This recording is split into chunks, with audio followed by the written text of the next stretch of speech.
À 3 mois seulement de la date des élections générales prévues le 24 décembre, le Parlement libyen a voté ce mardi 21 septembre une motion de censure contre le gouvernement de transition d'Abdel Hamid Djeba.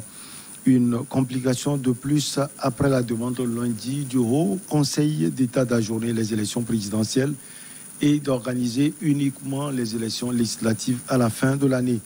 Les tensions entre les deux camps rivaux de l'Est et de l'Ouest remontent à la surface et menacent à nouveau l'organisation des élections. Bonjour à tous, bonjour à toutes. Nous avons comme invité, comme d'habitude, Mamadou Diouf.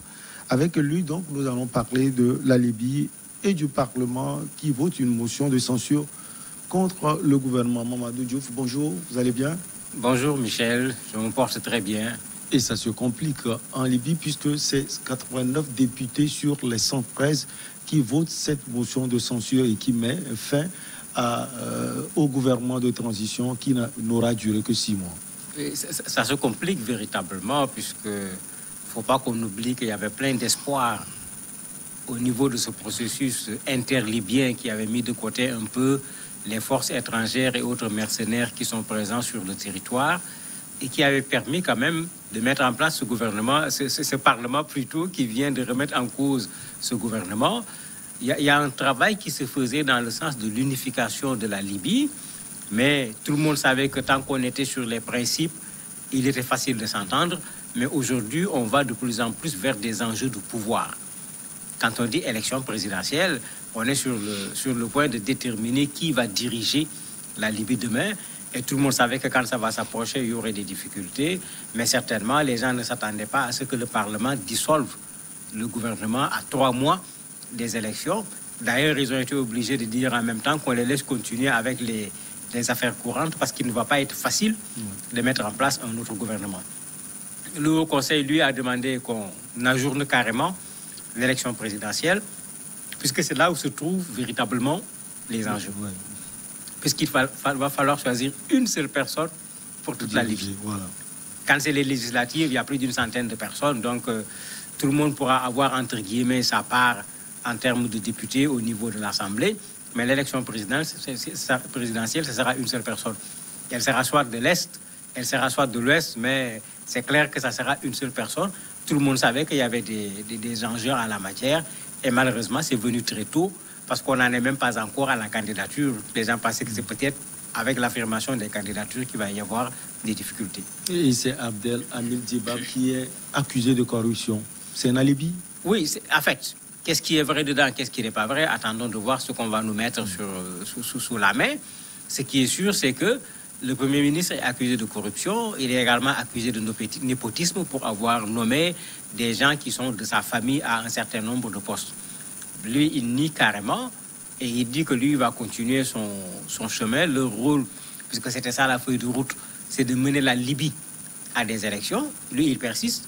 Le Haut Conseil également persiste en disant que l'objectif, c'est d'organiser des élections et on ne change pas d'objectif, bien que ce Haut Conseil, qui est un peu l'équivalent du Sénat dans certains de nos pays, a décidé, lui, de mettre de côté l'élection présidentielle, mais que les élections législatives puissent tenir au mois de décembre. Et cela survient à 24 heures après la décision justement de ce Haut Conseil d'organiser les élections législatives le 24 décembre et de repousser les élections présidentielles sur 2022. Est-ce qu'il y a un rapport, Mamadou Diouf? Mais bien sûr, non seulement il y a un rapport, mais il y a un jeu des forces en présence. Comme tout le monde le sait, l'Assemblée est dirigée par Aguila Saleh. Aguila Saleh, il est de l'Est. Aguila Saleh est du camp du maréchal Haftar. On a parlé ici dans le décryptage il n'y a pas longtemps de cette loi que l'Assemblée avait votée, avait promulguée pour la loi électorale. Mais cette loi a été terriblement contestée par les Libyens, puisque cette loi prévoit qu'un militaire peut être candidat. Il démissionne 3 mois avant les élections. S'il n'a pas gagné les élections, il reprend son poste. On lui reverse ses arriérés de salaire. Et derrière ce militaire peut être candidat qui se cache.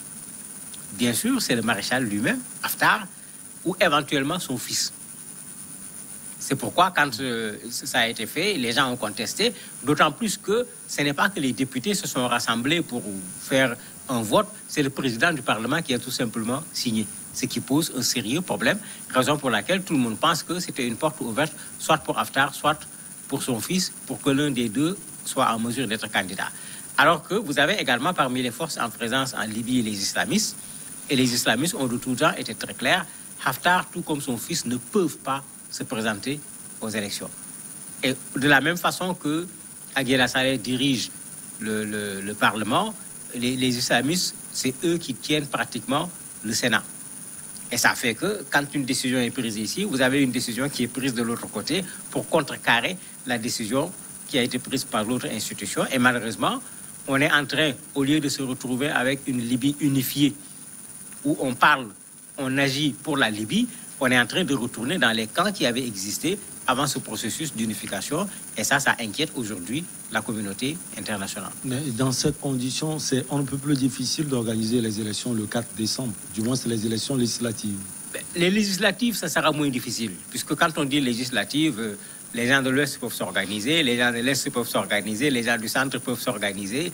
Et chacun va être député d'abord de l'espace dans lequel il s'est présenté avant d'aller à un niveau national.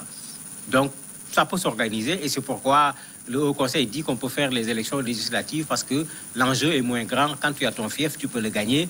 Tu ne pourras peut-être pas gagner le fief de l'autre, mais tu peux être sûr que tu peux gagner ton fief. La présidentielle, par contre, quand on en arrive à ce point, comme je l'ai dit tantôt, il y a quelqu'un qui va être devant. Et ce quelqu'un ne peut pas appartenir à tous les fiefs. Il va appartenir à un seul fief. L'enjeu est beaucoup plus fort parce que c'est la présidentielle qui va symboliser véritablement la réunification de la Libye. Et parmi ce qu'on reproche au Premier ministre, en plus de la corruption et autres, on considère qu'il a échoué, il n'a pas été capable d'unifier la Libye, il n'a pas été capable d'unifier les institutions également qui ont été mises en place pour que tous les Libyens se retrouvent. Mais il faut reconnaître que mais quand même, ce gouvernement n'a que 6 mois. Et sur 6 mois, on a en Libye aujourd'hui ce qu'on n'a jamais eu. Une date pour des élections, une perspective pour organiser des élections, une loi électorale qu'on est en train d'organiser. C'est vrai que tout n'est pas rose dans ce qu'il a fait, mais en 6 mois quand même, il faut reconnaître que ce gouvernement a été capable de faire un temps soit peu de travail pour que la Libye redevienne un État normal. Alors, Mamadou, certaines analyses disent également que le problème, ce ne sont pas forcément les élections précipitées, parce qu'on a l'impression que les Libyens ne sont pas encore assis pour organiser les élections. En fait, ça va être très compliqué parce qu'il ne faut pas oublier que c'est une feuille de route où les Nations Unies pèsent de tout leur poids. D'ailleurs, les Nations Unies ont déjà réagi en faisant part de leur grande inquiétude par rapport à ce qui se dessine depuis quelque temps au niveau de la Libye, qui est une sorte de retour en arrière par rapport au travail qui a été fait par les Nations Unies depuis plusieurs mois et qui a abouti à cette sérénité. Parce qu'il ne faut pas que les gens l'oublient. Il n'y a pas la guerre actuellement en Libye. Bien que les mercenaires sont sur place, les armes sont sur place. C'est la première fois qu'il y a ce cessez-le-feu depuis que cette guerre a commencé. Il n'y avait jamais eu de cessez-le-feu signé. C'est dans le cadre de ce processus mené par les Nations Unies qu'on a obtenu ce qu'on a aujourd'hui.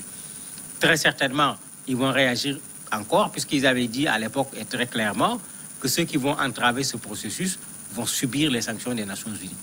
Peut-être qu'ils passeront par ce canal pour faire pression, afin qu'au moins que les élections législatives puissent avoir lieu, ce qui va être un pas. Parce que si on se retrouve dans une situation où en décembre, ni la présidentielle, ni les législatives n'ont été organisées, c'est-à-dire que la Libye rentre à nouveau dans une période d'incertitude où il va falloir tout renégocier parce que à partir de ces élections, on devait aller à une autre étape. Sans les élections, on risque de revenir à la case de départ. Alors cette période d'incertitude dont vous parlez va sans doute amener encore les Occidentaux à agir pour la Libye. Mais bien sûr, parce qu'elle est grosse de danger. Je disais tout à l'heure qu'on revoit les déclinaisons des factions qui avaient existé auparavant. La loi signée par Aguila Saleh est clairement une loi pour Haftar et son fils. Les islamistes, au niveau du Haut Conseil, avaient déjà exprimé leur désaccord. Même quand la loi a été signée, ils ont exprimé leur désaccord de façon totale. Mais ils ont utilisé également ce qui est à leur disposition comme institution pour aller à l'encontre de ce que le Parlement a décidé en disant on ajourne la présidentielle, puisque cette loi, c'est pour la présidentielle. Ce n'est pas pour devenir député que le maréchal va se présenter, encore moins son fils. Mais quand on reprend cela, c'est comme si l'Est et l'Ouest recommencent encore ce combat qui a amené la Libye là où la Libye se trouve aujourd'hui. Et c'est pourquoi les Nations Unies doivent très rapidement agir pour que le processus continue. S'il y a difficulté, que la même méthode qui avait donné de bons résultats soit utilisée, qu'on extirpe les Libyens, qu'on les garde dans un hôtel quelque part pour 3 jours, qu'ils s'asseyent et qu'ils essayent de s'entendre pour que le processus continue. Il ne faudrait pas que la Libye se retrouve à nouveau dans une situation de guerre. Les populations libyennes sont véritablement fatiguées de cette guerre-là. Ça, c'est sans doute le schéma pour les élections législatives. Après ces élections législatives du 24 décembre, quel schéma dresser pour la présidentielle même? Si les élections réussissent, la Libye aura une institution en bonne et due forme, puisque le Parlement actuel est un Parlement où les gens n'ont pas été élus. On a essayé de prendre un peu de tout pour mettre ensemble pour dire Parlement. Mais on aura des députés qui ont été élus. Espérons que ces députés comprendront c'est quoi le rôle et ils pourront s'asseoir pour que cette question de loi électorale qui pose problème, qu'on remette cela sur la table, qu'elle soit discutée et qu'on aille dans le sens d'élaborer une loi qui va permettre aux Libyens qui remplissent les conditions de pouvoir se présenter sans pour autant que l'élection présidentielle ne réveille encore les hostilités qui existaient entre des partis libyennes qui, pour le moment, ne se font plus la guerre, mais il n'y a pas eu de désarmement. Donc chacun a gardé ses armes pour au cas où il faut éviter que ces armes-là ne parlent à nouveau en Libye. Vous connaissez bien la Libye, vous avez sans doute des échos également de la Libye. La Libye même, comment elle va actuellement? Et quand je dis la Libye, ce ne sont pas forcément les groupes rebelles, mais les populations. Mais la Libye va très mal. Pour quelqu'un qui connaît ce pays, où on pouvait aller à l'école gratuitement, quand on est libyen, on pouvait aller se faire soigner gratuitement. Quand tu as le bac, tu as une bourse. Quand tu pars faire tes études à l'étranger, c'est payé. L'eau, l'électricité étaient considérés comme des besoins fondamentaux que tout le monde devait pouvoir avoir. Mais ça n'a rien à voir avec ce que l'on voit dans la Libye aujourd'hui. La différence, c'est que dans cette autre Libye, où Kadhafi avait pris soin de satisfaire une partie de la demande sociale, il n'y avait pas de liberté, il n'y avait pas de démocratie.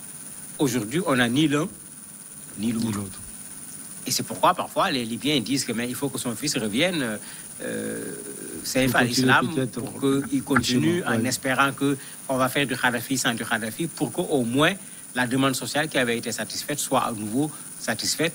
Mais vous avez d'autres Libyens également qui considèrent que non, on a fait une révolution, c'est comme ça ils les présentent.